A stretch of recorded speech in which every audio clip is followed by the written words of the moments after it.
ជាតិនេះរងកម្មខ្លាំងម្ល៉េះធ្វើការប្រើកម្លាំងព្រោះគ្មានចំណេញគេមើលងាយដៀទេមិនអោយដំ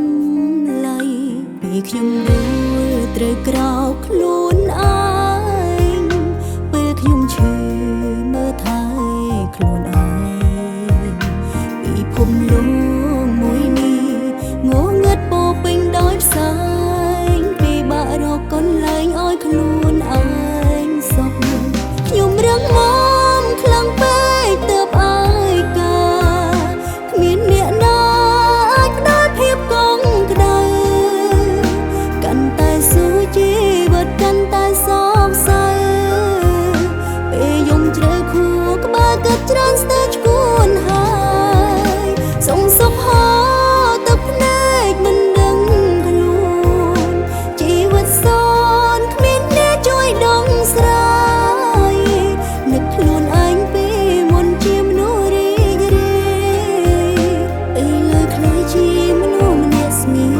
មស្ងាត់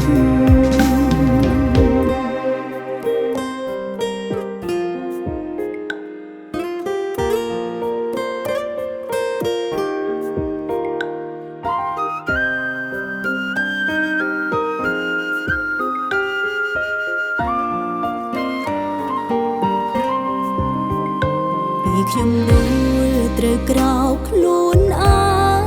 ងពេលខ្ញុំឈឺមើលថែខ្លួនឯងពីភពលោកមួយនេះងងឹតពោពេញដោយផ្សែងពីបាក់រកកន្លែងឲ្យខ្លួនឯងសុខខ្ញុំរឹងមាំខ្លាំងពេកទើបឲ្យការគ្មានអ្នកណាអាចផ្ដល់ភាពកង់ក្ដៅកាន់តែស៊ូជីវិតកាន់តែសោកសៅពេលយំជ្រៅខួរក្បាលគិតច្រើនស្ទើរឈួនហើយសងសុខហោទឹកភ្នែកមិនដឹងខ្លួ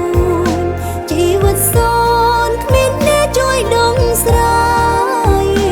នឹកខ្លួនឯងពេលមុនជាមនុស្សរីករាយពេលលើខ្លះជាមនុស្សម្នាក់ស្ងៀមស្ងាត់ខ្ញុំរឹងមាំខ្លាំងពេកទើបឲ្យការគ្មានអ្នកណាអាចផ្ដល់ភាពកង់ក្ដៅកាន់តែស៊ូជីវិតកាន់តែសោកសៅពេលយំជ្រៅខួរក្បាលគិតច្រើនស្ទើរឈួនហើយសងសុខហោ